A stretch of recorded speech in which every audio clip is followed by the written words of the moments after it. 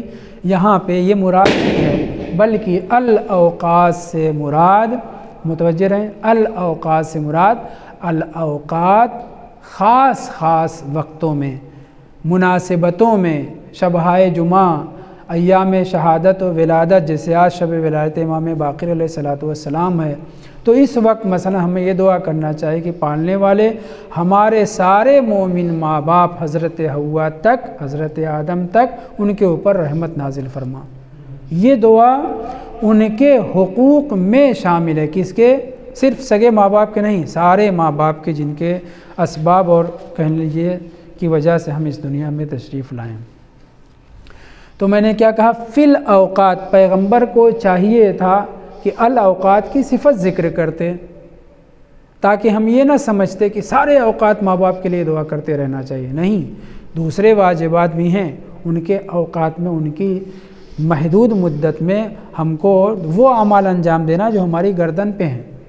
آپ دل ہی دل میں دعا کرنا چاہیں وہ الگ بات ہے، لیکن ہماری اور بھی ذمہ داریاں ہیں، نان و نفقہ بھی واجب ہے بیوی بچوں کا، اور دوسرے امور بھی ہیں، تو ان سب میں بھی ہم مشغول رہیں۔ یہاں الاوقات سے مراد جو اس طرح کا کلمہ استعمال ہوتا ہے، اس سے مراد یہ ہے الاوقات المناسبہ المتناسبہ، یعنی مناسبتوں میں، خاص خاص وقت میں، دوسرے لفظوں میں وہ ٹائم، وہ وقت کہ جس میں دعائیں زیادہ قبول ہوتی ہیں، جمعہ کا دن ہو، ولادت کی شب ہو، شہادت کی شب ہو، معصومین علیہ السلام کے خاص خاص ایام ہوں، مثلا کوئی جنگ فتح ہوئی ہے اس کا وقت ہو، یا یہی لے لیجئے جو ماہ رمضان ہے، رجب کا مہینہ پہلی شب ہے شعبان میں، اور دیگر وہ اوقات جو بہت پیارے اوقات ہیں، ان سب میں ہمیں یہ چاہیے کہ اپنے ماں باپ کے حق میں رحمت کی دعا کریں۔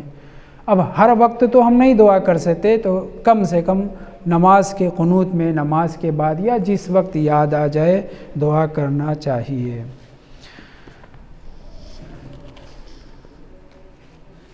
اس روایت سے پتہ چلا کہ ماں باپ کے حق میں رحمت کی دعا کرنا ان کے جملہ حقوق میں سے ایک حق ہے، ان کا ایک حق ہے کہ ہم ان کے لیے دعا کریں۔ پیغمبر نے کہا وَمِن حقوق الآباء والأمہات، یعنی ان کا حق ہے، اور حق نہ ادا کرنے والا ظاہر ہے کہ اس سے باز پرس ہوگی، اس کے لیے سزا ہے۔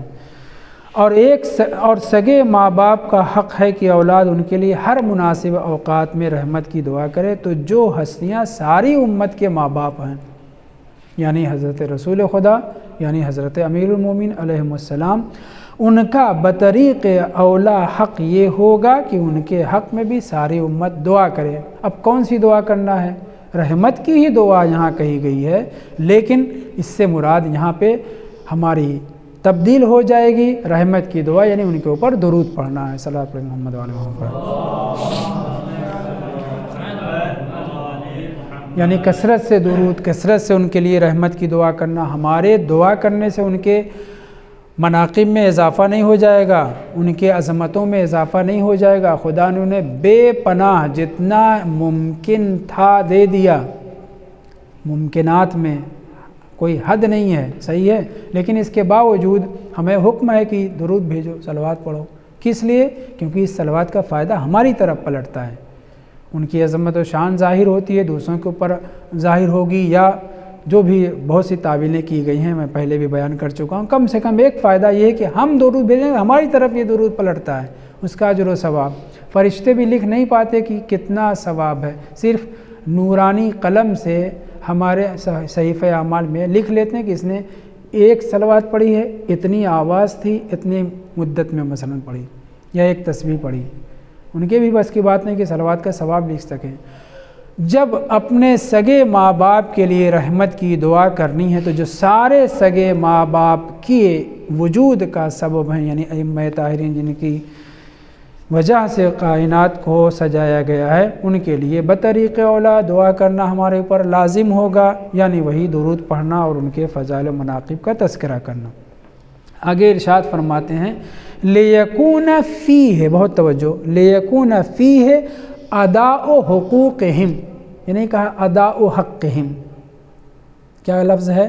لے یکونا، تاکہ ہو جائے یہ عمل، فی ہے، ان اوقات میں جو ہم دعا کریں گے ماں باپ کے لیے رحمت کی، ادا و حقوقہم، ان کے بہت حقوق ہیں، ان کے حقوق ادا ہو جائیں گے۔ اس کا مطلب بہت آسان ہو گیا، ماں باپ کے لیے کیا کریں؟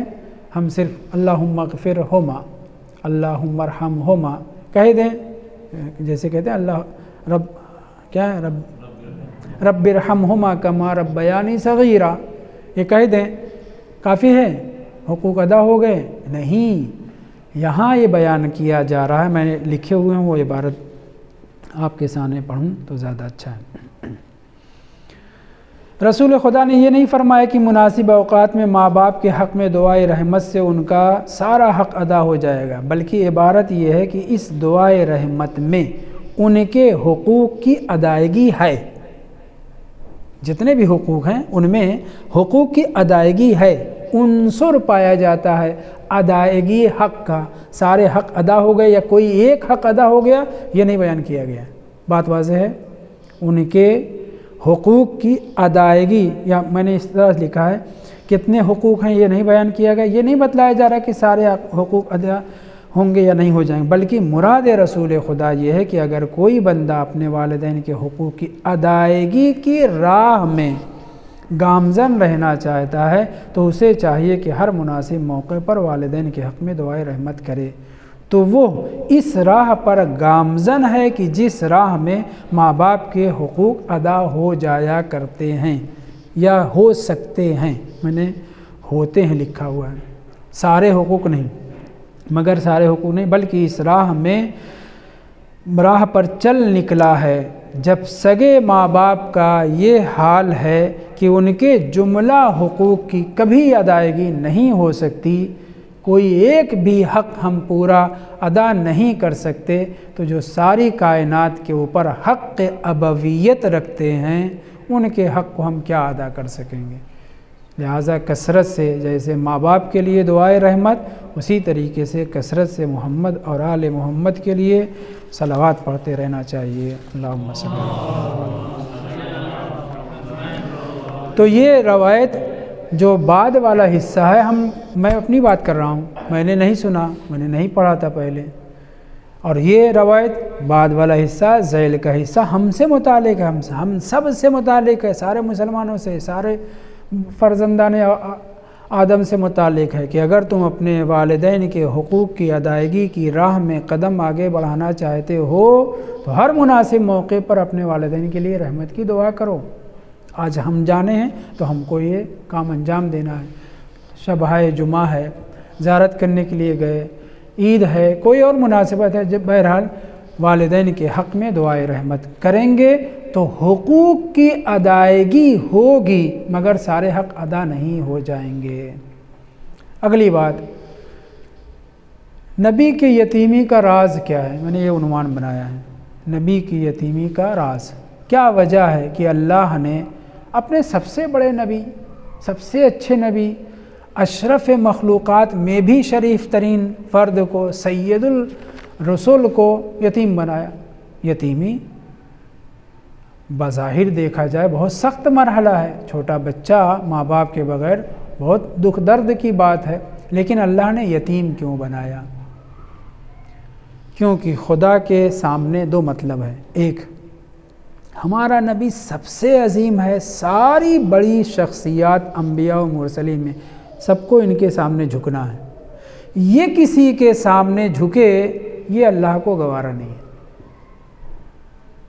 ہمارے نبی اولو العزم پیغمبروں میں حضرت عیسیٰ کی ماں، بہت بعد میں ان کا انتقال ہوا ہے، ان کے تابع فرمان تھے، حضرت مریم مصطفیٰ تھیں، معصومہ تھیں، مطہرہ تھیں، ان سے کوئی ایک خلاف شرع صادر ہونے کا امکان نہیں پایا جاتا۔ قرآن نے صاف کہا ان اللہ اصطفیٰ کے وطہرہ کے واصطفیٰ کے علی نساء العالمین، معصومہ ہیں، اپنے دائرے میں معصومہ ہیں۔ ان کا بیٹا اولو العزم نبی صاحب کتاب و صاحب شریعت ہے، تب بھی جھکنا ہے ماں کے سامنے، اطاعت کرنا ہے، کیونکہ یہ ماں ایسی ماں ہے کہ جو کبھی بھی کسی غیر شرعی کا حکم دے نہیں سکتی۔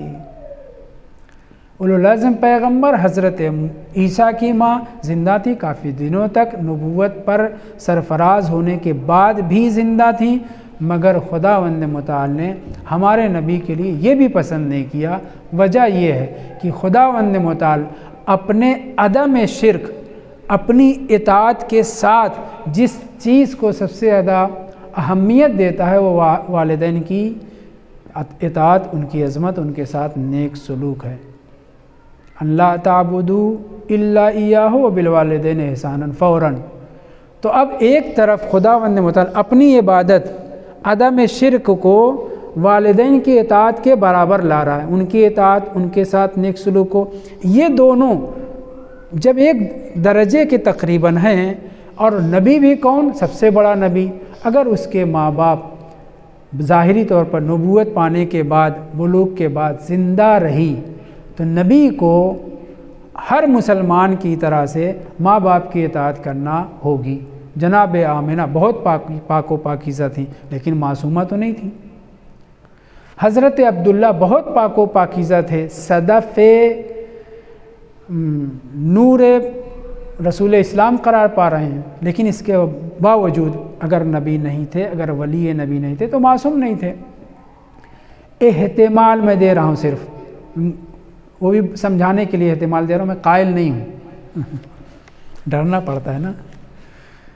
حضرت آمنہ، حضرت عبداللہ علیہم السلام، سلام ہم کرتے ہیں، لیکن حضرت مریم کے برابر تو نہیں جناب آمنہ۔